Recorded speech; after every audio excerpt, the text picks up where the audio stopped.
কে প্রধানমন্ত্রী হলে দেশের মঙ্গল, তারেক রহমান নাকি ডক্টর শফিকুর রহমান?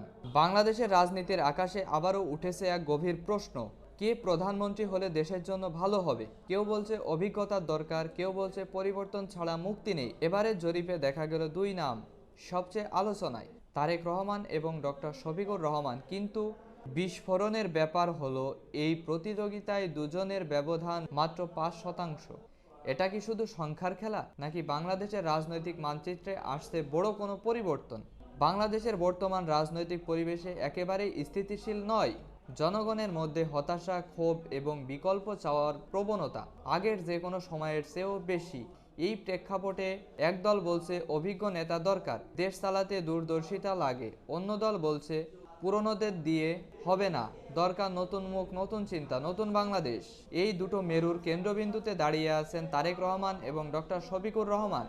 জরিপে দেখা গেছে তারেক রহমান সামান্য এগিয়ে, ডক্টর শফিক মাত্র 5% পিছিয়ে আছে। এই 5% কোনো বড় ব্যবধান নয়, এটা বরং এক ভয়ঙ্কর রাজনৈতিক চাপ এবং আগামী নির্বাচনের জন্য বড় সতর্ক সংকেত। কারণ 5% ব্যবধান মানে হলো একটি বিতর্ক, একটি কেলেঙ্কারি, একটি ভুল সিদ্ধান্ত বা একটা জনপ্রিয় প্রতিশ্রুতি সম্পূর্ণ পাল্টে দিতে পারে রাজনৈতিক সমীকরণ। তারেক রহমানের সবচেয়ে বড় শক্তি দীর্ঘ রাজনৈতিক অভিজ্ঞতা, দল পরিচালনার ইতিহাস এবং আন্তর্জাতিক পর্যায়ে পরিচিতি। অনেকেই মনে করেন দেশকে নেতৃত্ব দিতে একজন পরিণত নেতা দরকার, কিন্তু সমালোচকরা বলেন অতীতের নানা বিতর্ক, অভিযোগ এবং দীর্ঘ বিদেশে থাকা তাকে জনগণ থেকে দূরে সরিয়ে দিয়েছে এবং এই কারণে জরিপে তার ব্যবধান খুব বেশি বাড়াতে পারছে না। ডক্টর শফিক নতুন মুখ, নতুন বার্তা।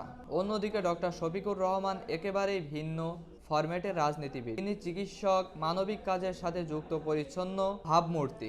আর সবচেয়ে গুরুত্বপূর্ণ, জনগণ তার মধ্যে দেখেছেন পরিবর্তনের আশা। জরিপে মাত্র 5% পিছিয়ে থাকা মানে তিনি এখন দেশের দ্বিতীয় সর্বাধিক গ্রহণযোগ্য পিএম বিকল্প।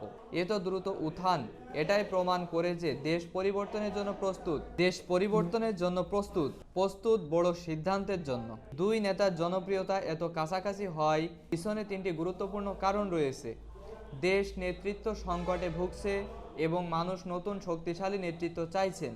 পুরনো দলের প্রতি আস্থাহীনতা, অনেকেই মনে করছে পুরনো রাজনীতি বাংলাদেশকে আর এগিয়ে নিতে পারবে না। জনগণের মধ্যে বিভক্ত, এক দল চায় অভিজ্ঞতা, অন্য দল চায় পরিবর্তন। এই কারণেই এই লড়াই এখন নেতার লড়াই নয়, এটি ধারণার লড়াই। বাংলাদেশ কোন পথে যাবে তারই লড়াই। ভবিষ্যতের সম্ভাবনা, কার জয়ের সম্ভাবনা বেশি? যদি নির্বাচন আজই হয়, জরিপ বলছে তারেক খানিকটা এগিয়ে থাকবে, কিন্তু পরের তিনটি কারণে উপস্থিতি যে কোনো মুহূর্তে উল্টে যেতে পারে। কারণ যুব ভোট, যুব সমাজ দ্রুত পরিবর্তনের দিকে ঝুঁকছে। কারণ 2, মাঠে কর্মীদের সংগঠন, ডক্টর শফিকের মাঠ পর্যায়ের কর্মীরা আরো সক্রিয়। কারণ 3, সিস্টেম শক, অর্থনৈতিক সংকট যে কোনো সময়ে মানুষের ভোট আচরণ বদলে দিতে পারে। অর্থাৎ বাংলাদেশের আগামী প্রধানমন্ত্রী কে হবে সে লড়াই এখনো পুরোপুরি ওপেন, এখনো পুরোপুরি স্পষ্ট নয়। জরিপের ভাষায় বলা যায় বাংলাদেশ এখন এক গুরুত্বপূর্ণ রাজনৈতিক সংকটে দাঁড়িয়ে আছে।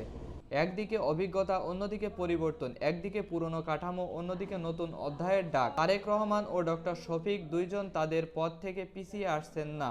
জনগণও বিভক্ত নয়, বরং অপেক্ষায় কেউ একজন সামনে আসুক এবং বাংলাদেশকে নতুন পথে নিয়ে যাক। 5% ব্যবধান এটাই বলে দিচ্ছে লড়াই এখনো শেষ হয়নি, বরং শুরু হয়েছে মাত্র। শুরু হয়েছে। পরবর্তী কোনো আপডেটে আবার দেখা হচ্ছে। ততক্ষণ পর্যন্ত ভালো থাকবেন, সুস্থ থাকবেন। ধন্যবাদ। রাতুল আহমেদ, ডেইলি সময়।